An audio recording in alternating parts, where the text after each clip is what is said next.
Shalom Bapak Ibu dan Saudara yang terkasih dalam Tuhan Yesus Kristus.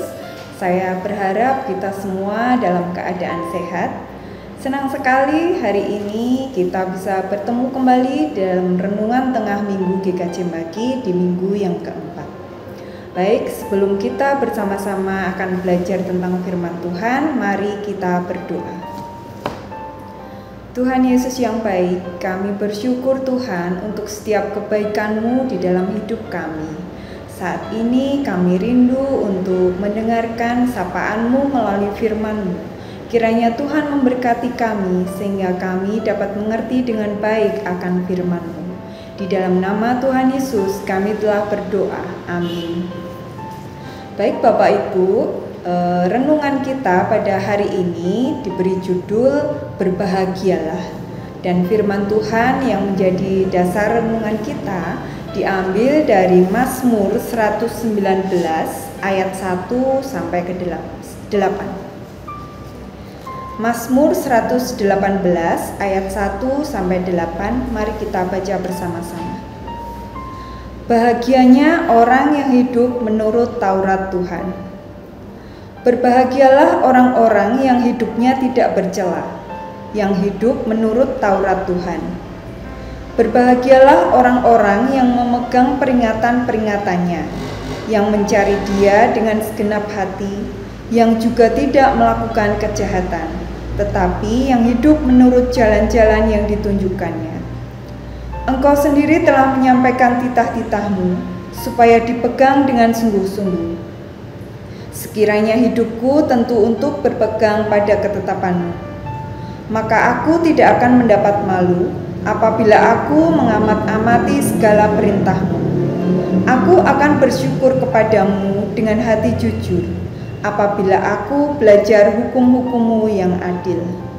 Aku akan berpegang pada ketetapan-ketetapan-Mu. Janganlah tinggalkan aku sama sekali. Demikianlah firman Tuhan. Yang berbahagia ialah kita yang mendengarkan firman Tuhan dan melakukannya di dalam kehidupan sehari-hari. Haleluya, amin. Bapak, Ibu, dan Saudara yang terkasih dalam Tuhan Yesus Kristus, Mazmur 119 yang kita baca tadi adalah Mazmur terpanjang dengan 176 ayat dan disebut sebagai puisi akrostik yang menggunakan 22 abjad dalam bahasa Ibrani secara berurutan. Ini juga kita temukan di dalam kitab Ratapan. Nah, Mazmur ini diawali dengan kata berbahagialah. Jika kita berbicara tentang bahagia, tentu semua orang menginginkan hidupnya bahagia. Mana ada orang di dunia ini yang lebih memilih hidup menderita dibandingkan dengan hidup bahagia? Tentunya tidak ada. Nah, ada seorang penulis buku bernama Marci Simov. Dalam bukunya yang berjudul Happy Physically and Mentally berpendapat demikian, bahwa mendapatkan kebahagiaan bukan diukur dari kesuksesan, mendapatkan pekerjaan, karir yang berhasil, atau mendapatkan pasangan yang cantik atau tampan. Tetapi kebahagiaan bersumber dari perasaan tenang dalam diri dan terhindar dari masalah besar. Seseorang yang mungkin berkelimpahan, hidup dalam kemewahan, apakah dia disebut bahagia, sedangkan dalam hidupnya dia dikejar-kejar dengan banyak masalah? Tentu tidak. Sebaliknya, orang yang berkekurangan belum tentu juga dia disebut tidak bahagia. Jadi konsep tersebut mengatakan dengan jelas bahwa jaminan hidup bahagia bukan karena harta benda, jabatan, dan pasangan hidup.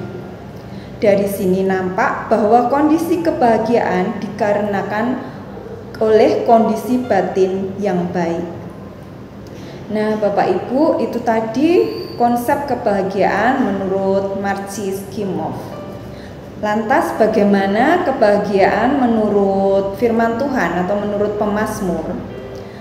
Menurut pemazmur, kebahagiaan identik dengan tindakan yang membuat orang tersebut diberkati, sebagaimana disebutkan dalam ayat 1. Kebahagiaan itu bersifat natural, artinya bahagia terjadi karena seseorang mengutamakan hukum Tuhan, mencintai Taurat Tuhan.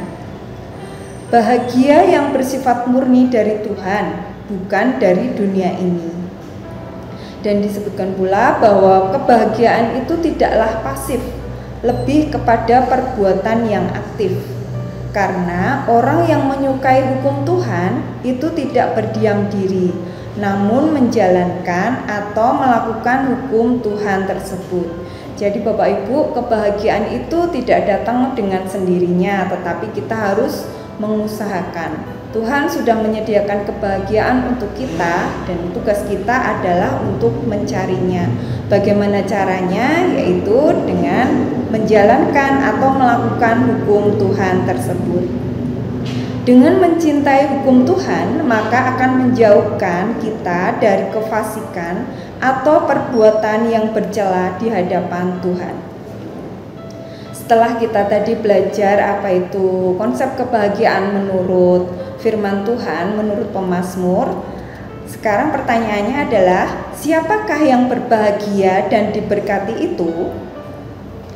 Yang pertama, orang yang berbahagia adalah mereka yang berjalan menurut jalan Tuhan, hukum Tuhan, dan melakukannya sesuai dengan perintahnya, serta memperhatikan ketetapannya. Ketika kita kaya, bukan berarti kita itu tidak butuh Tuhan, karena Tuhan adalah sumber kebahagiaan. Orang yang berbahagia yang kedua adalah menurut Mazmur 119 ayat kedua, mereka yang mencari Tuhan dengan segenap hati dan memegang peringatan-peringatannya, mematuhi aturan yang terkandung di dalam Tauratnya. Persekutuan dengan Tuhan itulah sumber utama manusia memperoleh kebahagiaan yang sebenarnya. Seseorang yang mencari Tuhan dengan segenap hati memiliki kesungguhan dan upaya yang terus-menerus sampai dapat. Jadi setelah kita tahu apa itu kebahagiaan dan siapa orang yang berbahagia dan diberkati, tentunya kita semua mau hidup untuk bahagia. Kita bisa berbahagia karena kita diberkati oleh Tuhan. Kita diberkati untuk berbahagia jika kita hidup tidak bercela di hadapan Tuhan. Amin. Mari kita berdoa. Tuhan Yesus, terima kasih untuk firman-Mu saat ini yang mengingatkan kembali Tuhan akan konsep kebahagiaan yang benar menurut firman Tuhan, yaitu bahwa kebahagiaan itu bersumber dari Tuhan, dan ketika kami melakukan firman Tuhan dengan baik, dengan benar, mampukan kami Tuhan menemukan kebahagiaan yang sebenarnya. Ampuni segala dosa dan kesalahan kami, di dalam nama Tuhan Yesus kami telah berdoa. Amin.